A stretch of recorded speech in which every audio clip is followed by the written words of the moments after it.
Welcome to the Lens of Possibility workshop, where it's all about how you see your potential, your power, and your voice. I'm your host, Kevin Carroll. I'm excited to welcome our guests to this workshop about possibility, where we invite all of you to listen, learn, and find yours. Oh my gosh, it's gonna be on fire. We have two of the co-founders of Warby Parker, Neil Blumenthal and Dave Gilboa. And I'm so excited for you all to get to meet them. And we're going to talk all about possibility and potential. Neil and Dave, welcome to the workshop. Thanks for having us. Yeah, thanks. Absolutely. Glad to be here. Thrilled to have you. And so let's just dive right into this. I had this idea around this word, audacity. And I was told when I was a kid that if your dream doesn't scare you, it's not big enough. It should be audacious. And so what do you all think about that word audacity and that idea of if your dream doesn't scare you, it's not big enough? Dave, we'll start with you. Sure. Yeah, audacity to me means thinking big and bold. And time is our most limited and precious resource. And so if you're going to be spending your time doing something, you might as well be spending it improving the world and thinking on the biggest scale possible. I like the idea of doing well by doing good. That's what you're talking about there, which I love that. Absolutely. Neil, audacity. Audacity. It's pretty much the same story. I think we often put limits on ourselves, and we need to sort of break those to think about what can we really accomplish? And there's really no limits to that. So when you think about the idea of no limits and audacity, there's also this idea that came to mind for me, collaboration. We can't do it alone. And so for us to get to possibilities, to maximizing our potential, I think it's important how you partner and how you collaborate. Did you have a friend that like you could tell, unconditionally, right? No judgment zone, what you were thinking about, no matter how crazy, no matter how silly, and you guys just could kind of riff and talk about things. Did you have someone like that in your life? Going to college and then going to graduate school and meeting somebody like Dave, right? That was a different environment where we could share ideas and collaborate and lift each other up. And there's this false perception that to get ahead in business, you've got to step on other people to get to the top, and you need to be greedy and ambitious. And the truth is that the more that you help other people, the more that you build friendships, the more that you collaborate, the more successful you'll be. Dave, did you have a similar experience when you were younger? Sports was always a great opportunity to feel like you were collaborating with your peers and working together. We trained together and we pushed each other. And there's that old proverb that if you want to go fast, go alone, but if you want to go far, go together. And I think those lessons of finding ways to work together, even though we were in some ways competing against each other, really translated as I kind of enter other walks of life, whether it being in college or business school, or as Neil mentioned, starting a business with co-founders and friends and making sure that we were structuring that enterprise in the right way. And I think that you all found obviously something magical within that relationship.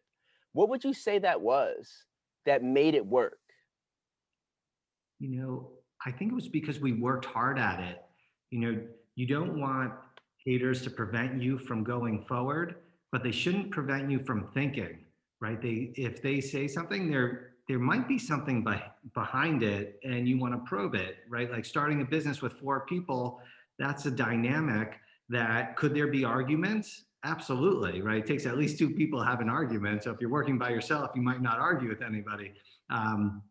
But with 4 people, there might be disagreements. So how do we create mechanisms to,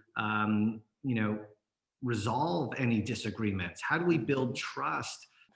It's easy to talk about all the success you all have had, right? But there was a time when I'm sure as you were growing up, you might have struggled with some doubt or questioned things. And was there ever a moment when you were younger that you questioned, the possibility of your success? Yeah, absolutely. I can think of a couple anecdotes, one from when I was very young and one when I was a bit older. But I was born in Sweden and I moved to the US when I was 6. I didn't know how to read and write.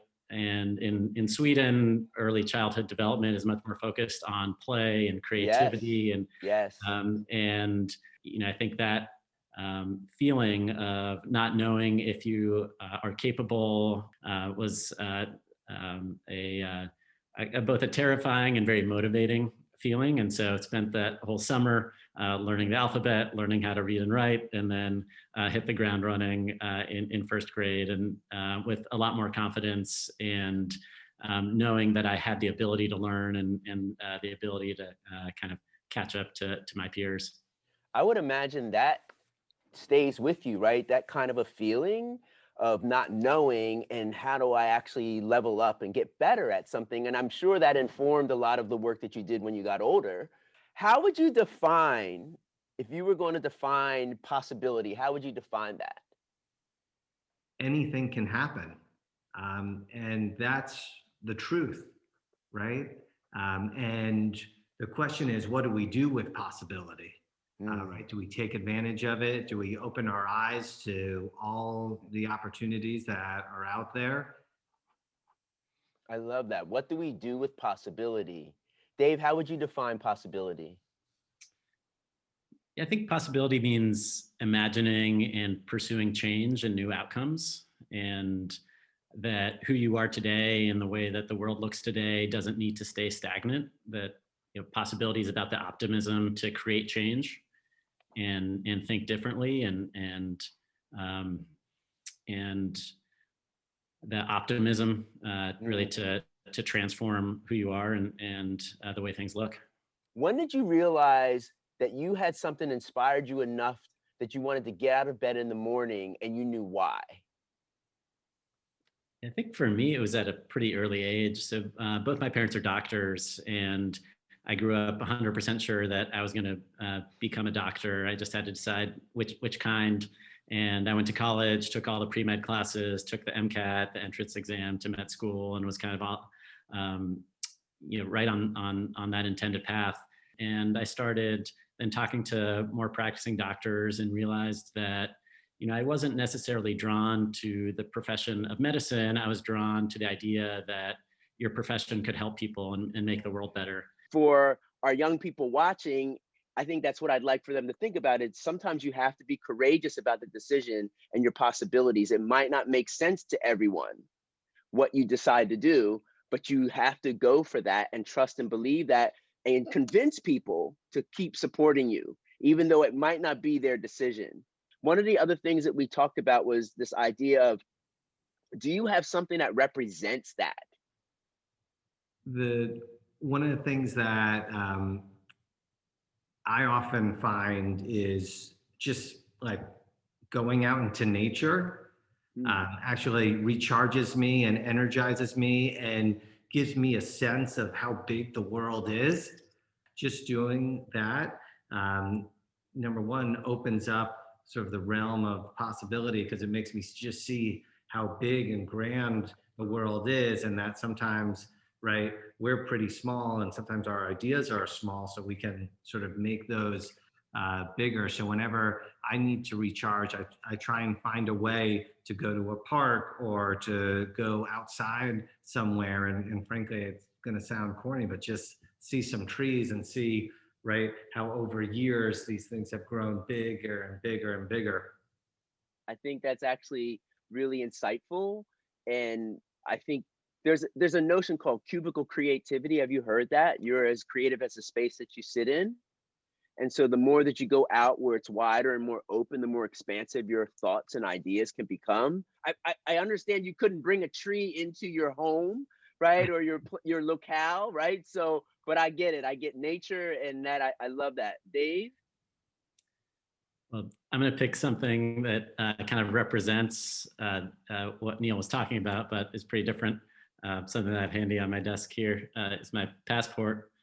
And right, it's just a little booklet, but it's also a reminder of how big the world is, how many different countries and cultures there are, yet at the same time, how connected we are as a single global community. All the different that's out there, all the other that's out there, right? And all the possibility that's available for us if we have that curiosity. It's anything that causes us to think. And what causes us to think and imagine is usually getting out of our traditional day to day.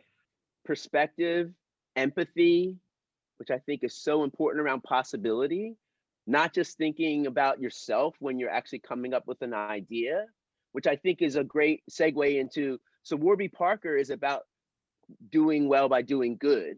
But what does the future hold for Warby Parker? We feel like we're just getting started. We're now 11 years into our journey at Warby Parker, but we've always had a very long-term goal in mind where we want to build one of the most impactful brands in the world 100 years from now. But we also want to inspire other businesses and other entrepreneurs and multiply our impact by creating other organizations with similar values. There's true joy in the work that you're doing. And I believe the fact that when your work becomes your play, you never work a day in your life. And I think your quest around possibility was finding a way to blur the lines between work and play. And optimism I'm taking away from this, values I'm taking away from this, and how can I help? Those are my three things I'm taking away from this conversation. I so appreciate both of you today, and I wish you nothing but the best in all of your endeavors, personally and professionally, because we need more of y'all out there. Neil, Dave, Warby Parker, it's all love. Thank you. Thank you. Thank you. Great. Thank you. This is fun. Brilliant. Thanks for your time and energy. That was insightful and inspiring and amazing. Neil and Dave, Warby Parker, all the ideas that they were sharing around how can I help? Think about that idea. How can I help? If you actually started your journey with that as the opening statement, and then you thought about people who were supportive plus demanding in your life, that you could actually do a solid for them, that you could help them out. Wouldn't that be amazing? It doesn't matter your age. I call that random acts of kindness, right? Doing one kind act, you get what you give. Some of the words that they use, and I just want to look at, be bold. This idea of anything is possible, anything can happen, taking action. This notion of, how are you going to have an impact, your legacy, making time to get better and be better, right? I just love the idea. How can I help? I keep going back to that. I just think their conversation was rich, filled with insights. So what will you do with your possibility? What will you do with your potential? I'll say it once again. If your dream doesn't scare you, it's not big enough. It should be audacious. It should be big, because in the quest to go after that goal, if it's big and it seems out of reach, you can actually have all these little wins. You can actually stack all these opportunities. And one of the things that I know to be true is as you stack these micro wins, when you look in totality, you've had a great deal of success. So what will you be chasing? What will be your possibility? How will you maximize your potential? We are anxiously awaiting your arrival. The lens of possibility is available to you. I'll say it once again. It's all about how you see your potential, your power, and your voice. I hope you listened. I hope you learned. And I hope you're going to go and find yours. Use that workbook, that digital workbook, to go and find, take, or draw that object that represents possibility for you. Most importantly, sit and be still and think about this. Go out, get some air, right? Go out in nature. Like Neil said, he likes to be out and about in nature, right? So that he can be expansive and see all the world that's available to him. What is your passport to possibility, right? That's Dave. What is your passport to possibility? How do you go beyond your neighborhood and your block so that you can start discovering other things? That's what it's about, is discovery, imagination, and inspiration.